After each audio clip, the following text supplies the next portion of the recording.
Okay, hello and welcome everyone to this live intraday strategy webinar on SB Trade Desk. Today is Thursday, December 3rd. Welcome to everyone here in the room. We just got the release of the interest rate decision out of the ECB. They decided to cut interest rates by an additional 10 basis points, bringing the prime rate down to negative 0.3%. The markets are now waiting on the presser, which should be up and coming any moment now. Draghi taking to the stage. We'll be bringing you highlights of that. It's always tricky, guys, doing these webinars during these releases, but I have one eye on the news feeds, and I'll be disseminating that information as he goes through it. Permendra Eileen says, "Yikes, what a market!" Good morning to you. Mario says, "No image." Yeah, I think we're good now. We should be good on the image. But the basis of is this, guys. As we came into today, the market expectation was for a 10 basis point cut and an extension not only to the size and scope, but to the duration, extending it past January. The QE operations. So far, we got the 10 basis point cut, but we didn't get any new announcements for QE yet. And you see that the result here has taken euro right through the top side. So obviously, we'll start today's coverage here on the euro dollar. I did put out a radar chart yesterday, which looks pretty good. I mean, we just went through, 3 of the upside targets. Here's what it looks like, or here's what it looked like yesterday. The only thing I wanted to highlight, and it was very clear as day, was a beautiful opening range. And guys, these are the opening ranges that we don't get very often. And for those of you who had some questions here in the room earlier in the session, this is sort of the major or a prime example, let's call it, a beautiful example of what an opening range would look like. So your primary setup here is a high of 106.36 that came in right at trendline or channel resistance. Your opening range low, which came in after the Sunday, that was 105.56, and you're essentially looking for a near-term breakout. You set a Monday, Tuesday high low, which has both been tested twice. Topside break shifts the focus for a late week high. Downside break shifts the focus for a late week low. So we've made the topside break. It was on news. Remember, the broader bearish invalidation level that we need to get through is still this upper median line parallel. So right here. If you take that retracement that we were working with yesterday and stretch it to the new low, you can see that the 236 comes just higher, right around that 107.46 level. So that's going to be the breakout level for the euro near term. Okay, long side is definitely favored at this point. You've made it. The momentum signature has drastically shifted, made it outside of this embedded channel. Let me show you that right here. Okay. And right now you're testing the median line. If we make it through that, it shifts the focus to the upper median line parallel. And that could take you, sorry, there's a little lag here, guys. That could take you as high as like 108 and change, 108.90. Okay, depending on where we are in time.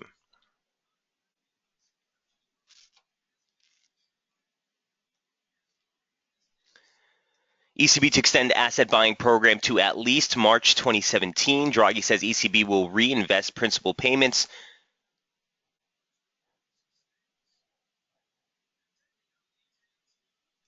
Okay. ECB will communicate technical details in due time. ECB will broaden range of asset under QE.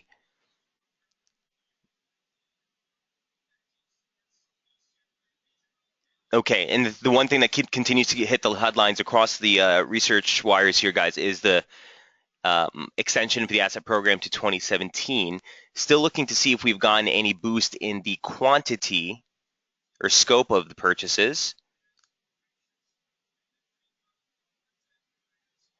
It's going to include regional debt.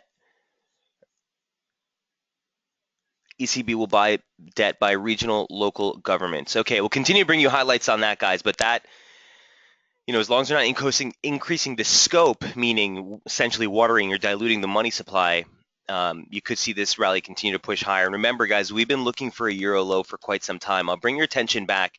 By the way, quick reference for the relative performance here. You have the dollar now weaker against all its major counterparts into the U.S. Open, specifically, obviously, the euro with the biggest advance here. Just to look from where we're coming at on the daily chart for the euro, guys, remember, and I noted this in the radar chart yesterday, this is a trend line here that dates back to the year 2000, okay? Big trend line. And while everyone, it seems, and their mother has been super bearish the euro, That's all the reason why you want to be really cautious on that trade. So that trendline support that dates back to 2000, again, there it is, just for reference. Tested in 2000, tested again in 2001. We tested it earlier this year in March. We rebounded just this month, again, coming off that level. So the inherent risk was for a rebound off that level. The break of the near-term descending channel formations does keep the focus weighted to the upside. Any questions on Euro?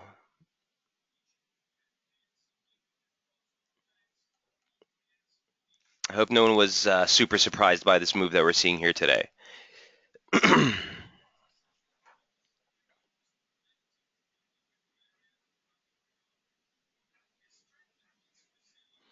Christopher Hudson says, not surprised, just just happy. Right on, my man, right on. I mean, it's been a long time coming. Again, we can't make any assumptions that we're going through the moon or going through 115 yet, but certainly the hallmark is there. If we do continue on this pace, this would be the largest scope move that we've seen since the break here back on October 22nd. From the rally standpoint, the largest rally we've seen since this that we're doing right now was right back here at the highs. So we do want to be cautious, but certainly we're breaking some key levels here. And again, on the intraday, the clearing of the median line, that embedded channel, and the weekly opening range high continues to shift the focus higher. Soft targets to the upside, 108.29, followed by 108.89. That's going to be a clean 38 too. Avery says, how do we get long Euro? From here, it's difficult, Avery. I really can't advocate you trying to chase this at this point. What I can say is this, heading into the U.S. session, the first area of support you would want to see hold on a pullback is that same area we just broke. Okay, the median line coming off the highs, there's a slider there that gives us a little bit of a range into 107.56. 107.56 is last week's opening range high.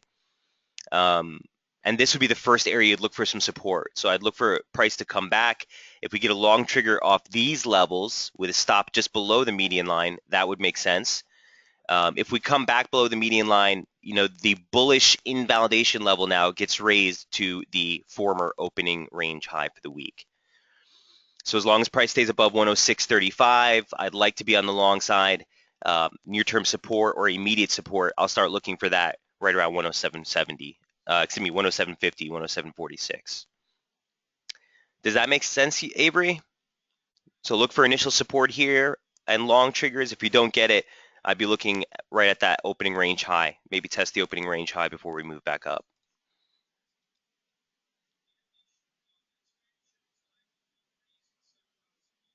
Yes, we'll be on the lookout, exclamation says Avery. Well, cheers to that. I'm glad I threw that chart up on yesterday. So none of the levels have changed. We'll continue to focus. The only thing I did alter, is just the retracement here, guys. So tack this retracement onto that new low we just made, and you'll see that the 236 coincides right on those median lines. All right, again, so if you need to take any snapshots, always remember you have that option, guys. Please feel free.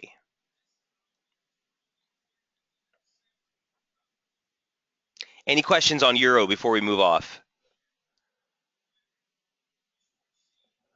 Further comments here from Draghi saying the ECB willing to act with all tools if needed. Government spending to increase on refugee expenditures, says cheaper oil should support consumption and investment, sees recovery continuing, and says surveys signal ongoing growth in the fourth quarter. QE sufficiently flexible in size, composition, and duration. So again, doesn't look like we're going to get a broadening of the scope of the purchases, rather just an extension through 2017.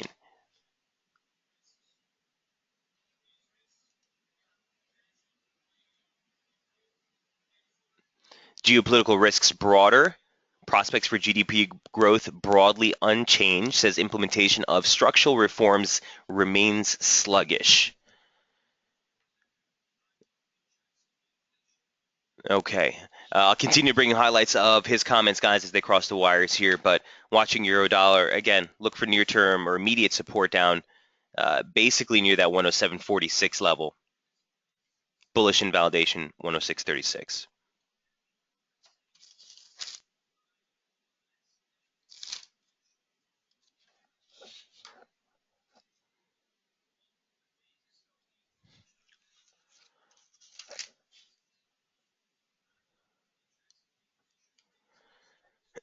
Okay. So we'll keep one eye on that. I'm with you, Avery. Didn't get a chance. I was actually on the ferry as that break happened. There was a leak, guys. I'm not sure if you're aware of the situation, but there was a leak. I think it was Reuters or one of the news publications did publish something just minutes ahead of the release saying that the ECB was going to hold on rates. You saw the euro spike. My man, Chris, thank you. It's Financial Times saw the euro spike 100 and some pips. They then came out and did cut. You saw a big retracement and pullback of that. But then when they didn't note any additional extensions to not only the scope, but the size of QE, then you saw the euro start to rally again, right? One of the biggest detriments for domestic currencies is QE. It's basically direct injections of liquidity into the market, and that'll oftentimes lead to currency depreciation. So definitely a wild ride this morning. All right, so give me one moment. I just want to bring up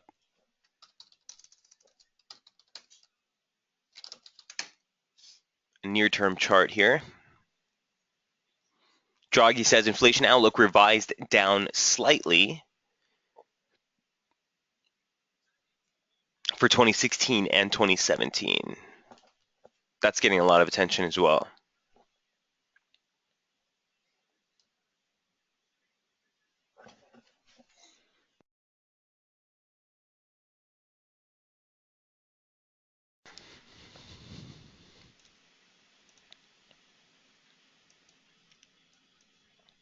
Okay, and here's euro on the 5-minute. A quick note, just as a precautionary note for any of you who are thinking about trying to short this or trying to fade this rally, please be mindful of the fact that we are in overbought territory, both on the 5-minute, on the 1-minute, and on the 30-minute. Very contentious time to try to short it. It would be the break back below 70. That would be any type of signal if there were one. But remember, as long as price stays above in this overbought territory, the propensity for the market to keep going is there. That being said, if we come into a little bit more critical area of resistance at 38.2, or more importantly, if we make it all the way up to the upper median line and you find some short triggers there, that might be a different story. But I wouldn't try to stand in front of this or try to get clever on the short side just yet, even from a scalping perspective. Okay, I think that's enough on the euro right now. If you're not already long, there's not much you can do here. We'll be waiting for the U.S. opening range, see if we get a pullback, look for near-term resistance just higher at that 38.2. From yesterday's updates, here's what we were looking at. First thing up was Aussie Key. If you guys recall, this has been a trade we've been following for weeks now. Broadly speaking, about the 2014 trendline support pivot that has continued to offer major reversals in price. We tried to break through that last week. We failed. We came into key support and a major pivot in price. And the focus range and the opening range for the week was essentially held below 109.10, 109.20, into 110.20s. Had a 100 pip range to play with. Here's what Aussie Key looked like last night. Okay, there's the weekly open. You tested the lows, which came in just above that key support structure. You tested the highs again, and you're looking for a break of this range. Our favored directional bias would be short against that 110.20 level. Well, we were testing that right now, right ahead of the webinar. Here's what Aussie Kiwi looks like now. Oh, euro stretch into that 108.89 at this point.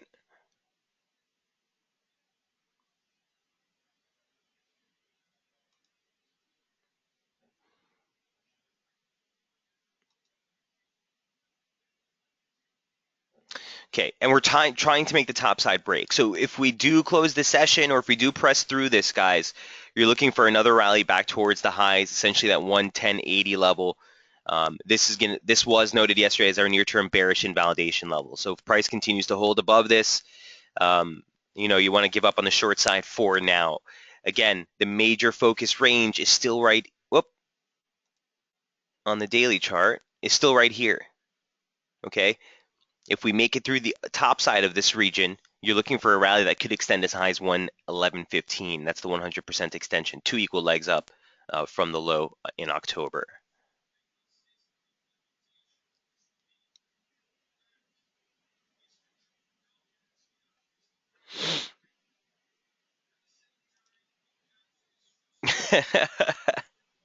I'm late but richer than an hour ago, says Mark. Welcome back to the room.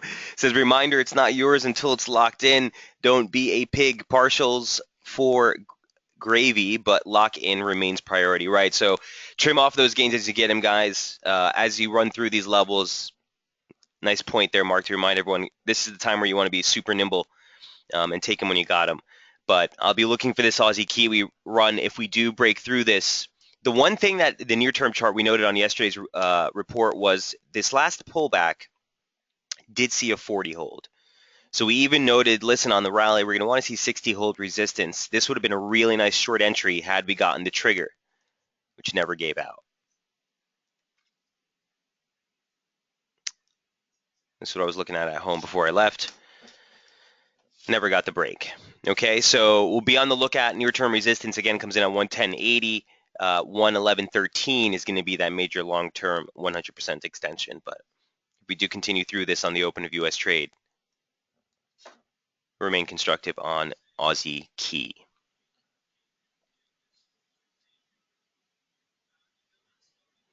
Any questions on this pair? Keep in mind, objectively speaking, aside from what I think, from what anyone thinks, if we break this range, again, in the U.S. Open, this is going to be a clear, definitive break of the weekly opening range high. Set a high on Sunday, we make a low on Monday, we test the high again on Tuesday, holds, Wednesday break, you'd be looking for a late week high.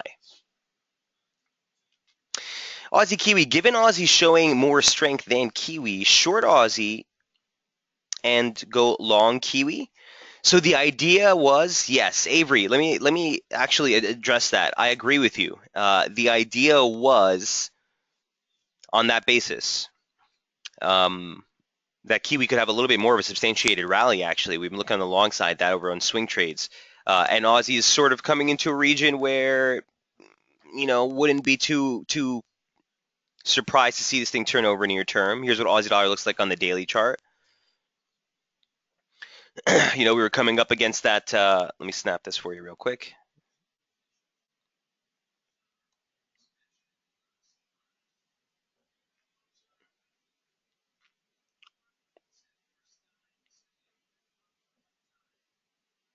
Okay, so you're coming up on that 88.6 retracement, which caught the highs earlier. Just beyond that, you have the high day close, which comes in at 73.60.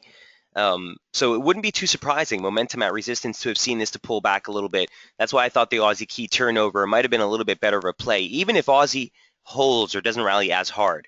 But at the end of the day, every trade needs to be taken on its own merits, right, Avery? And if we look at Aussie key, like I said, objectively, aside from what anyone thinks, if we do open this session and press higher through this on the opening range, that's just a clear break of the weekly opening range high. Momentum, well, talk about 40 holds in upward trends. There it is. 60 holds in downward trends. We've broken 60 twice already. So I'll be cautious. This thing is notorious. Remember, Aussie Key did that thing last week where we broke right through major key support here at 618. We were looking for that confluence region of resistance for 4 days. We tried to break through it. Remember, this one we had a webinar on this day. I specifically remember talking about this. We didn't close that session above. Then we did, and we reversed and fell right through. So I want a little bit more confirmation here on Aussie Key before we get too excited. Not just that, one other thing I do want to know, I've kind of fallen out of love with this just over the last couple of, or I guess coming into tomorrow's event risk, because the ATR is still rather small in 21 pips. And while the dollar crosses, some of them have really tight ATRs, guys. Expect that to blow out tomorrow. Okay, we got the last NFP report ahead of the FOMC rate decision, where it's basically being priced in now for a 25 basis point hike from the Fed. So I hope that offers some clarity. Mike, I actually mishandled a short off of yesterday's high, says Christopher in Aussie Key. Can you take a look at the 5-minute chart from yesterday around noon or so? Sure do. Or sure can, rather. Let's do that, Chris. Aussie Key, a 5-minute chart around noon, he says yesterday.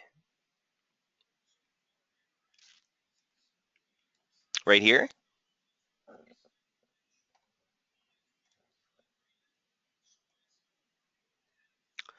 So this is a trigger on a 5-minute.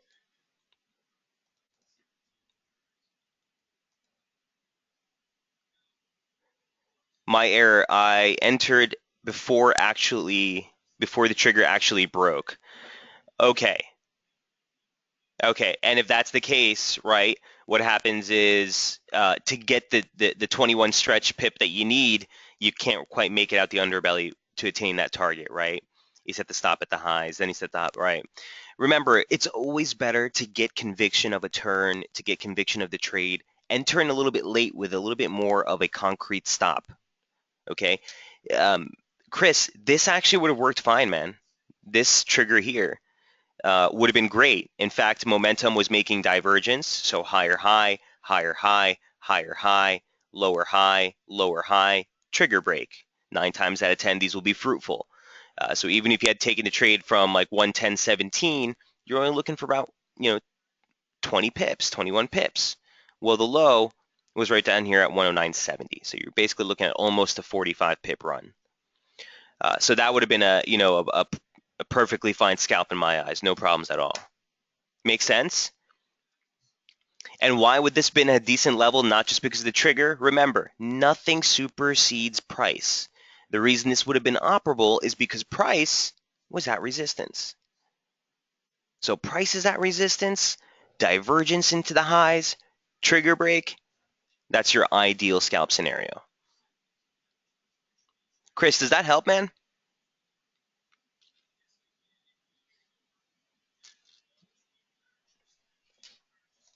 I want to make sure we're on the same page there. Christopher says, I was using the pivot yesterday as a tell of whether or not the setup would fail. Okay. What makes you want to put so much more weight on a pivot versus? Well, let me take a step back. Chris, I will look at pivots sometimes too, but I will just look to see if they converge on any levels that we've already mapped out. Nothing supersedes basic trendline support and resistance. Nothing. Not moving indicators, not Bollinger Bands, not RSI, not Fibonacci, nothing. So we want to just make sure we keep that in focus. Avery says, okay, understood. I appreciate that. So Chris, I hope we're on the same page, man. Chris says, long description, bottom line, if I had waited until the trigger actually broke and used a high, I would have been fine. Yeah, I think that would have been a really nice entry there on Aussie Key. And we talked about it here in the webinar. I just didn't have it in focus yesterday, but that was a really nice pullback there. So that's Aussie Key from yesterday's setup. No changes to any of the levels. Again, watch the open today. If we maintain progress above 110.20, especially on the close of U.S. trade, you're basically looking for a rally towards 111.13. If we pull back and we fail to hold above here, which I have a suspicion we might, because momentum doesn't look like it's all that excited. And not only that, keep in mind that if we do sort of cap this 30-minute candle and turn lower, that'd be a pretty strong divergence signal if the candle closes above this region. So if we make a higher high, remember with RSI, all that matters is the close price. So if we make a higher high on this stretch and we fail to make a higher high in momentum, we get that 4-point or 3-point trigger break, whatever you want to call that, it might be a decent trigger. But bottom line, we're going to continue to favor this as our near-term bearish invalidation level. Any questions on Aussie Key before we move off?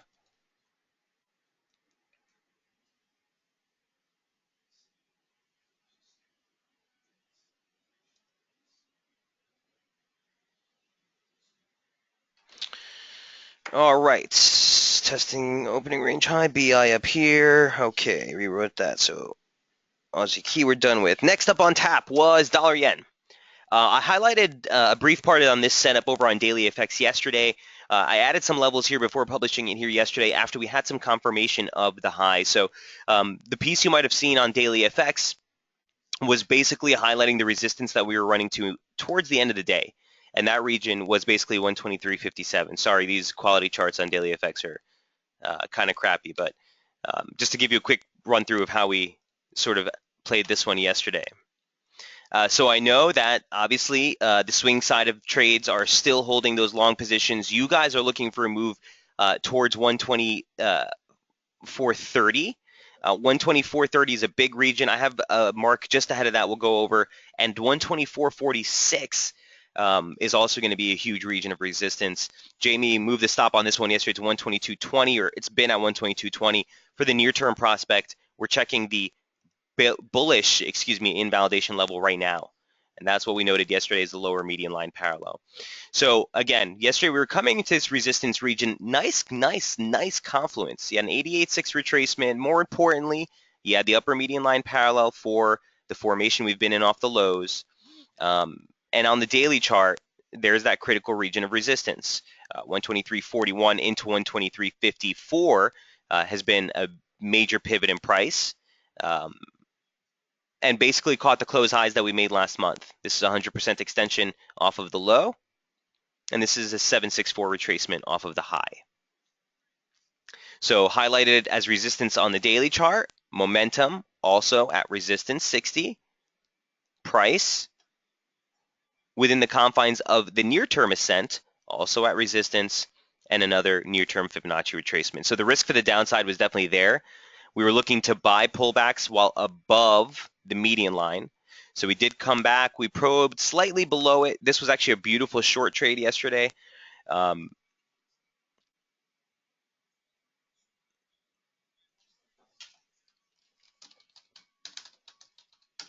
Sorry about that.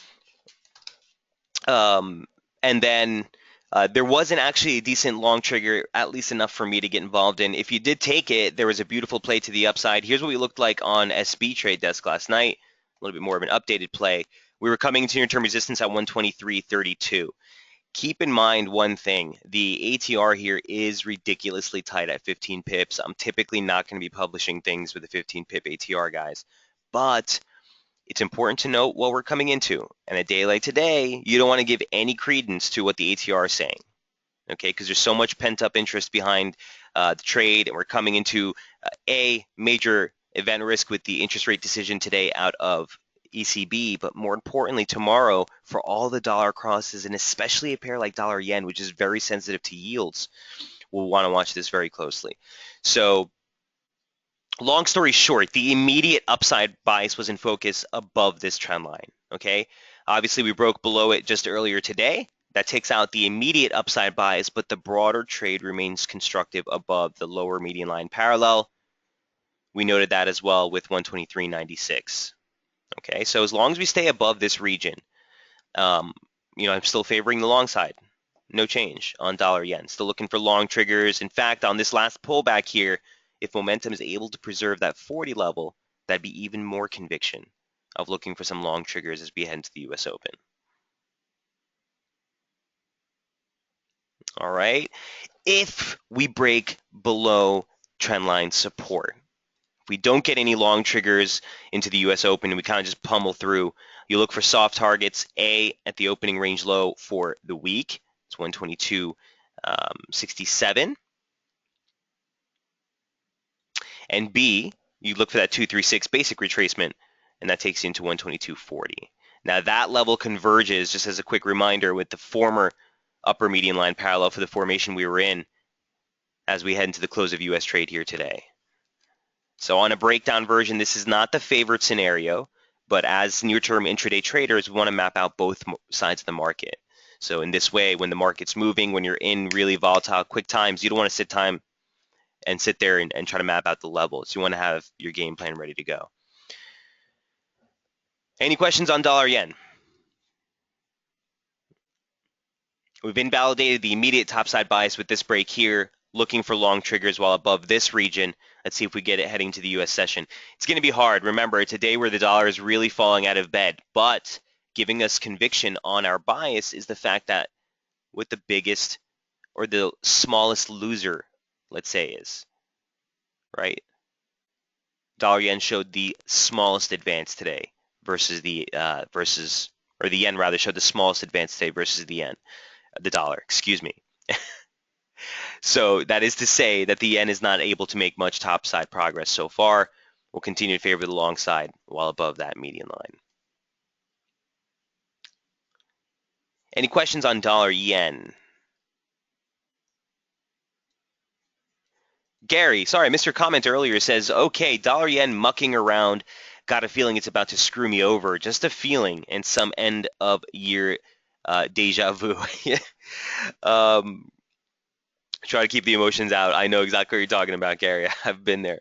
Listen, um, try not to stay too close to price action. Gary, are you trading this from the swing side of things? If you guys are in from the swing side and you got the entry, your stop is where it is, your limit's where it is. If we feel the need to pull up the stop, we'll go ahead and issue that change on SB Squawk. Other than that, Gary, let the trade play out.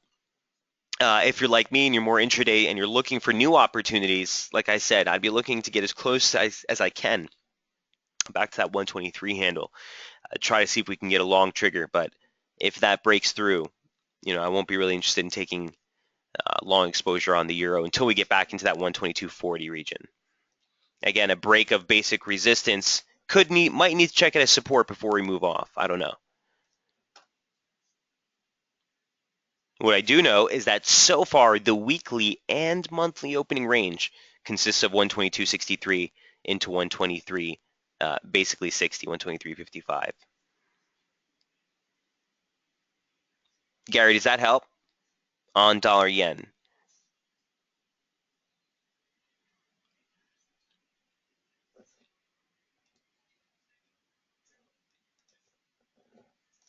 So again, no change to those levels. Bullish invalidation for the broader trade still remains right above that 122.95, 122.97 level. 30-minute dollar yen one more time, please, Chris. Okay, yeah, sure. If you need to take a snapshot, those are the levels I'd be looking at. So we didn't go over the top side targets, guys. Just a quick recap. If we make it through the highs, so obviously the targets are all denoted. There's no change to any of those. If we make it through the highs, just want to note one thing. The high from last month comes in at 123.74, something to keep in mind. But big resistance up here. 124 is a 2618 extension off the lows. 124.13 rather is the 2007 high. You saw major pivot action here earlier in the year. Add to that former basic trendline support off the yearly low. Support, break, resistance, as well as basic trendline resistance off of the highs for the year. All of them come right here. 124.13, you can stretch that up into like 124.20. Beyond that, okay, the high day reversal close. So after subsequent to the high day for the year, the reversal close candle that came subsequent, that comes in at 124.46. So real clear-cut targets to the upside as far as dollar yen is concerned.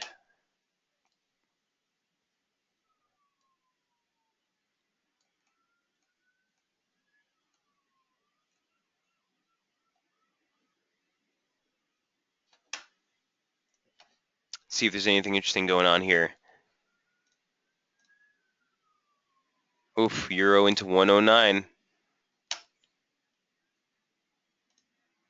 What are we talking about? Dollar yen. This is the 1 minute. Still hasn't turned from the intraday momentum on the 1 minute. And this is, again, something I'll peek at every now and then. Look at this, guys. Ever since the start, ever since the high we made, okay, early in Europe, momentum breaks sub 40, resistance at 60. Breaks sub 40, resistance at 60. Breaks sub 70. Let's see if resistance at 60 holds. That would suggest that you still got some more downside to go before this thing turns higher. Hey, you're more than welcome, Chris. All right, so that is a check mark on dollar yen. BI still 122.97 or the bullish invalidation level. And then again, we'll continue to favor the left side as long as we hold within the confines of this median line formation. Okay, so that was from last night's update on the Aussie key and the dollar yen. Jumping into the intraday radar charts, we went over already the euro dollar, which again, let me just take a quick peek back at that. Guys, precision and trust in your levels. Do you see this? 108.89, the high so far. 108.91. Again, don't want to necessarily start shorting yet. We haven't even started the U.S. opening range. We're way off the ATR count as far as trying to put a stop against the highs. But just goes to show you here. So you could get a pullback and check that key support. Might be offering another long opportunity for euro dollar. So last night's radar charts, aside from that, we want to just take a quick peek at Aussie yen. It's been kind of disappointing on this one because we made another run at the highs. Here's what Aussie yen looks like on the daily chart. And again, remember the major key region that we were looking at was basically this 90.18 into the 90 handle. You're looking at trend line or channel resistance. Within the confines of the near-term ascent, you also had channel resistance, 764 retracement from the decline of the August highs. This is a longer dated 38.2 retracement from the decline off the highs we made in November of last year. All of them came right here. It is a constructive trade, but we noted earlier in the week that it is resistance within an uptrend. So any shorts that you were trying to take, or any shorts that I have taken, have been half leverage. Some of them have panned out. I did get stopped out though on the last one. Here's what it looks like for Aussie yen rather, on the 5-minute chart, or on the 30 rather. Here's what it looks like. So we came into that major region of resistance. There it is, 109.10 into 109.32. Looked like a really decent play. You had divergence all into that high, a trigger break, multiple trigger breaks, turning it over, and bullish invalidation, or bearish rather invalidation, excuse me, for the immediate bias was right here. So we came, yes, we did hit the first target, it held a support. Momentum held 40 though. We couldn't make it much below. And once we broke back above this, it invalidates the short side of the trade. So honestly, anything above 90.30, I do not want to touch it on a short side until we get back below. This could be just a comeback, a test here, and then a break higher. Subsequent targets are 90.71. That's the 200-day moving average. Beyond that, you're looking at a big region of resistance up at 91.47, 91.50. And the only adjustment you want to make to your levels is taking that retracement to the new high here. But kind of out of flavor right now for Aussie yen. We'll see if this gives us any clarity on the back of tomorrow's more highly anticipated event risk. Tends to be a decent risk or barometer of or a decent barometer of broader risk appetite. So, even on that last high we just made, we still have divergence. So the risk is still there for a turnover.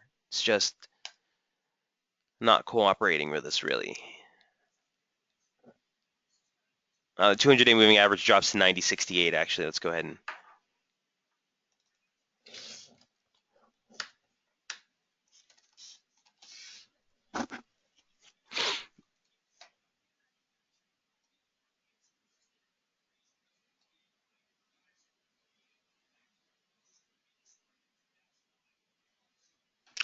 any questions on Aussie yen? All right. Did we go over the pound, guys? Don't think we went over the pound yet. So the next up on yesterday's radar chart was sterling dollar. This is a trade that we've been following exclusively on the radar charts. It's just because I've been very timid on trying to take pound exposure versus the dollar specifically. I think some of the sterling crosses that we were looking at earlier in the week, sterling yen we looked at in the webinar here, sterling Oz, have been a little bit more fruitful. Here's what sterling dollar looks like. And the reason yesterday we kind of shifted our focus for a possible rebound towards the ML is just because of where we were coming into play. So if you guys remember yesterday during the webinar, we were highlighting the fact that we made a very impressive weekly opening range. Our downside bias was in play sub 150.85. We saw one more test or attempt at a test of that before breaking lower. The break of the weekly opening range low really put the short side into focus yesterday. So here's what the pound looks like on the 30-minute. Well, before we do, just want to show you a couple things. Basic trendline support off the lows from September. Once, twice, thrice. Here we are. That happens to line up rather well with the opening range high for April and the lows that we made for January. Momentum, also just want to note that, is basically putting in some divergence here. Remember, equal lows, not confirming, and extreme in price. So you're at risk for a pop higher. And we even noted that yesterday with that trigger there, excuse me, if you saw a break back above near-term resistance at 49.50, you could see a rally towards the 150 handle. It's the weekly opening range low. More importantly, the bearish structure remains in play while sub 150.50. Okay, the median line essentially. Here's the 30-minute looks like now.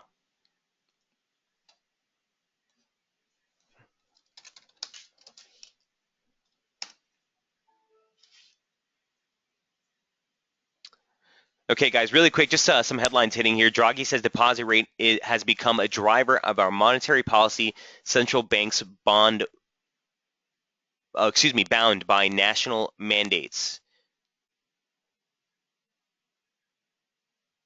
MRO unchanged because the market rates follow the deposit rate. Says it's too early to specify extent of sub-national debt. Says the ECB followed view of committees in taking decision. Measures today discussed in detail by the committees. Sorry, I'm reading like 4 different wires here, guys. Let's see. ECB review technical parameters. It says ECB can always adjust QE. Policy has many tools. Okay, so it's all fluff here, guys. There's nothing really that you need to take them out. The only important thing that just hit that we weren't covering is Draghi says the ECB decision was not unanimous. The large majority was in favor, though. So you're starting to see some dissension amongst them with regards to what rate or what course monetary policy should take from here. And of course, he's wrapping up those discussions now.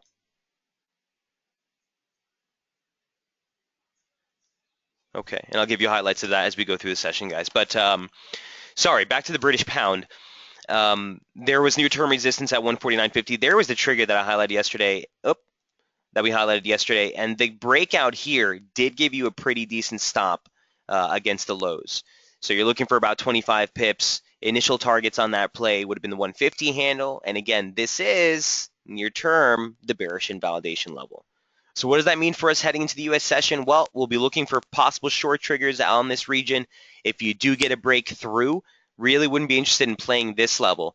I'd be much more comfortable trying to play a confirmed break above 50.80, and then you'd be looking for a rally back towards the upper median line parallel. Try saying that 3 times fast. But the pound pretty clean as far as the structure that it's trading within. Now testing resistance.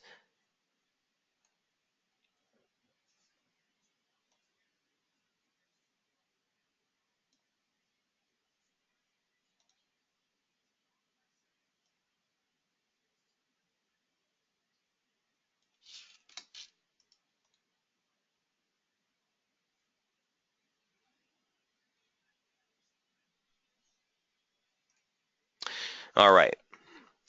So that is a British pound.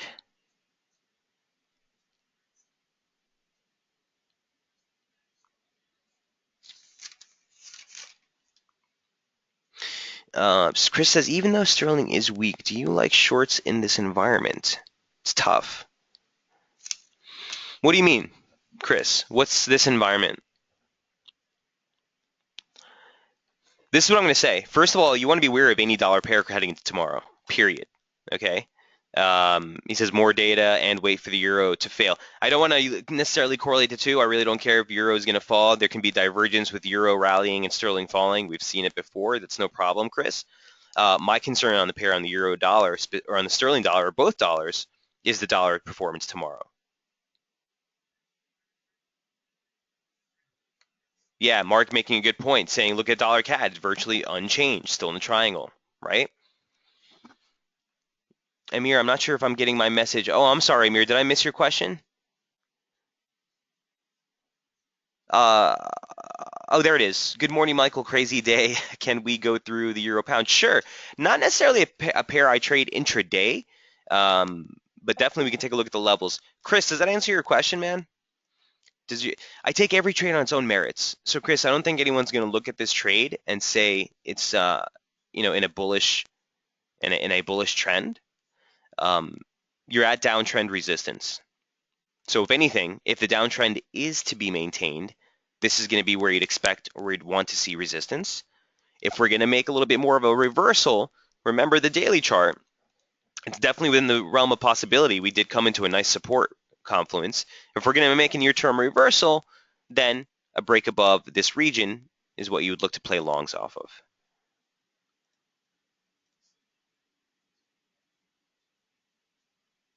All right. So Amir, euro pound looks like this.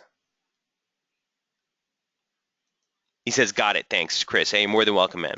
So euro pound came into a nice resistance confluence today, and that was basically the median line off the highs and the 50% retracement off of the decline from the October high. You're looking at 72.35, 72.30 right here.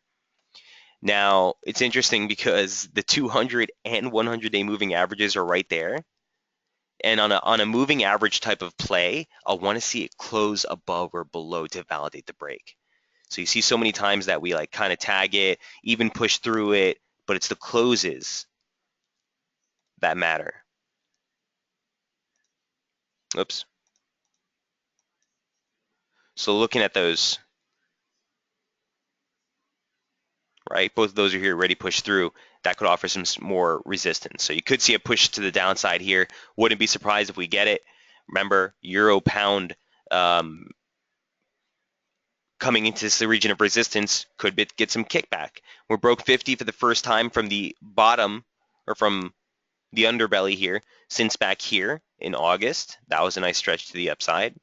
We broke through this median line pivot we've been watching. I'm sure I'm sure Jamie has shown you this as well. Basic trendline resistance off that high from July, mirrored as support, parallel. You can see how many times we've pivoted off that. And again, here's the break right back through.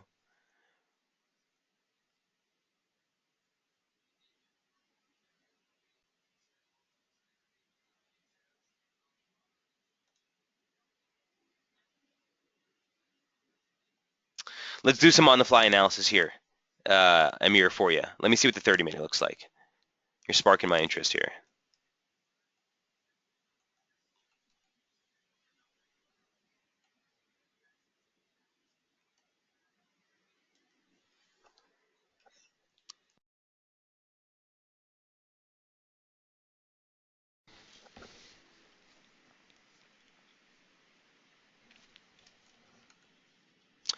Sorry, these computers are a little lagged over at FXCM.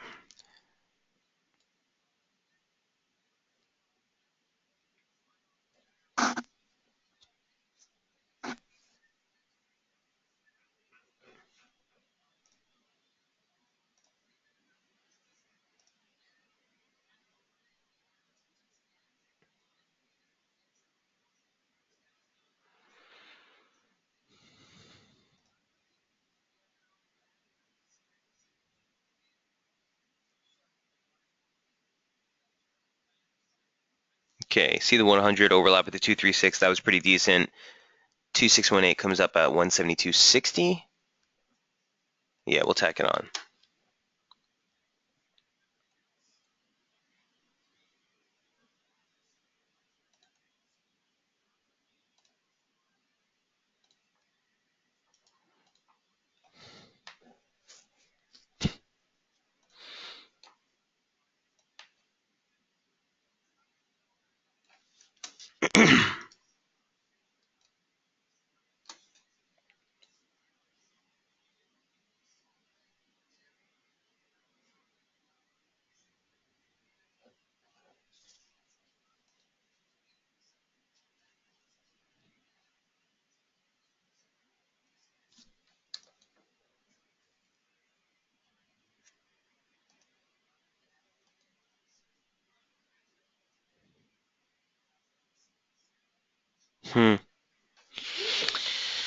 Okay, sorry about that, guys. Just wanted to kind of take a look at this. So this is what I'd say to you, Amir. That resistance is pretty critical because you're also looking at the initial opening range for September and the stretch high that you made here for July.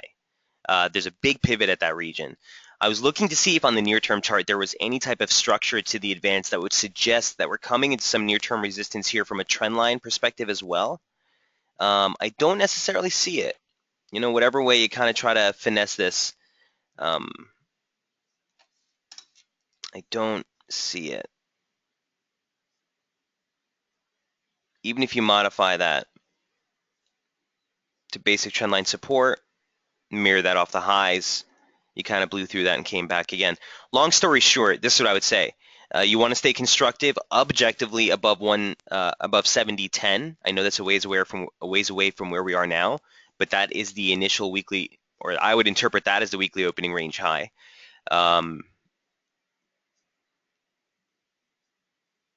I'd be looking to buy pullbacks above that region, playing these levels.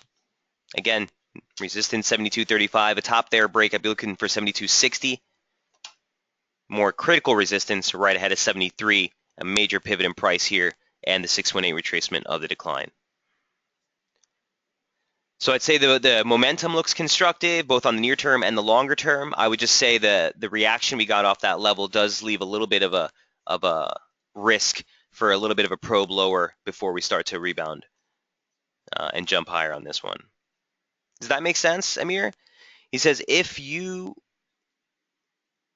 are to trade it, will you favor short or long? Right near term, I'd be looking still to buy rallies. You never want to be trying to call the top, Amir. Right? I don't want to try to call a top of a rally. But from the way this thing is moving, momentum change and behavior. This is the first 50 break, like I said, that we've seen since back here. Euro coming off of major critical support, right? The immediate focus, if you put a gun to my head and say, hey, in the next 20 minutes, what's going to happen? I'd probably say, yeah, you probably come back a little bit lower, but I'd be using that to buy as close as I can to that median line off the lows. So the pullback here, yeah, if you're a real near-term guy, you might be wanting to play the short. You would have wanted to play it from, the upper median line parallel, maybe against the high. But more realistically, you'd be looking for a near-term pullback towards that median line to get back on the long side. All right, real tight ATR, but remember these are sterling pips. So while it's only 16 pips, it's a nice healthy value per pip. He says, thanks, mate. Hey, anytime, Amir, always good to talk to you.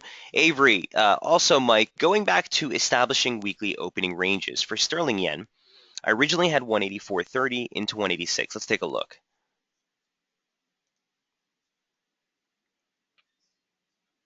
Here's your December open. I'm starting just now to add the opening ranges for the month. Didn't want to make things too cluttered. Sterling yen on the daily, still holding that little range there.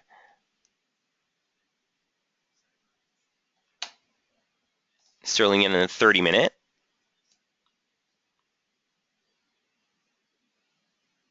Okay, so Avery says, establishing the weekly opening range for sterling yen, I originally had 184.30 into 186. Yep, that's what I had as the range, but we broke lower yesterday. Do I change that range to cover the most recent low given price shot back up? I typically don't. I tend not to really do that too often, Avery. It really depends on this kind of concept or this specific scenario. It didn't matter to me. And remember, Avery, we talked about this yesterday, that even if we broke the opening range low, you still have a major key support just lower, not too far off, right? The only other thing I would say is, so you're asking if do you want to stretch the opening range low to here now? What is this, Tuesday? Wednesday? Yeah, I wouldn't really care about in this scenario, Avery. It wouldn't make a difference. First of all, it's Thursday, so if you don't get a break of the opening range on a day like today, you're basically not going to get a play off it, because next week we have a new weekly opening range, right? But even if you were to move the opening range low to here, it doesn't matter because it's not operable, because I have a major key support just lower. Does that make sense, Avery? On a regular basis, on an everyday basis, it depends. If it just spikes below and rallies through, I won't. But on a break like this, you actually spent the majority of Asia Pac below that level. So point in fact, in this specific scenario, yes, I would be bringing the opening range down to here. It's just that it doesn't matter because on this trade, wouldn't necessarily be looking to play the short side until we get through this major key support. Avery, I want to make sure we're both on the same page there. Yes, I see now the key support makes it irrelevant. Thanks. Cheers. But on a regular basis, Avery, if it's just a spike through, no, I'm not going to change it. Or if it's a quick dip and a recovery. But this, like I said, spent the majority of Asia trade below that region. So I do think you would want to respect it. But with key support there, doesn't really matter. So now that we're looking at sterling yen, it's still, the levels are pretty clear. I was looking at the same opening range you were looking at. If you guys recall on Tuesday's webinar, we were talking about this major key resistance at 85.92 into the 186 handle. We came right into that region, making some divergence all along the way. Divergence into a trigger break. 9 times out of 10, there's going to be a beautiful setup. And the short has been the play since. Now, again, we would have wrapped up that trade as we came into the weekly opening range low. Now you're getting a little bit more of a constructive momentum signature that you've broken back above 60 for the first time since early in the week. Here's your trigger. Remember, if you're holding longs, you're not going to want to target anything outside the weekly opening range until we break it. And the only other thing I would want to add to this chart is just a quick retracement of the weekly range to see if that's offered any levels of opportunity here.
And we'll want to adjust this retracement to the new low.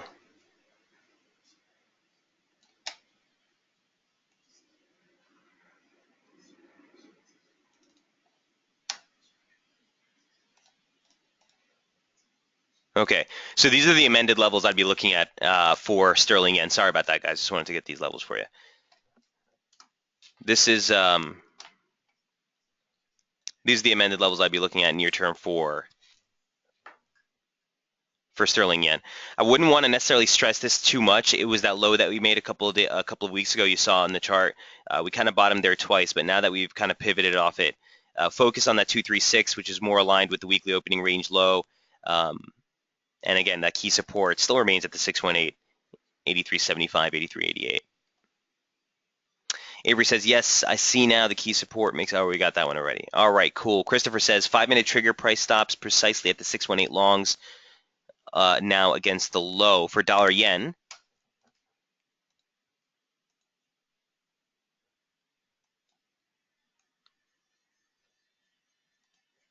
And that's the market bell here in New York opening. It was 122.86. So you had some divergence into that low and a not so shabby trigger break. Remember, taking the trigger break over the high in price will always be a little bit better. Okay, we're just opening up the U.S. session, so keep that in mind, guys, for any scalps that you're jumping into. I do want to take a moment. We are over on time, but guys, really quick preview of tomorrow's NFP print. Look, the markets are expecting A non-farm payroll print of 200 was last time I checked. It's still at 200.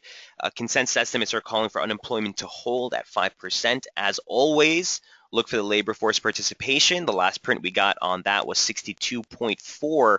If that continues to expand, it might put artificial upward pressure. So you might see unemployment rate actually tick up. But if it's accompanied by a larger increase in the labor force participation, that would still be positive.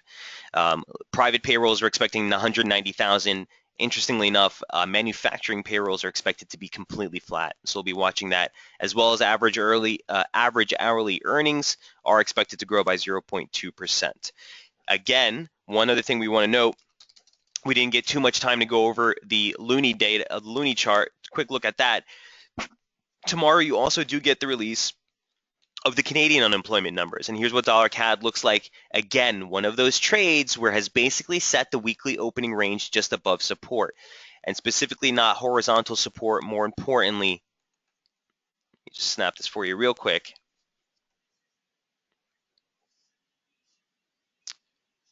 There we go. More importantly, that confluence of Fibonacci levels. You got the 618 retracement, and you got a longer dated 618 extension, which have caught the lows so far on for the week. You saw a couple of stretches here, but long story short, you see what we're looking at.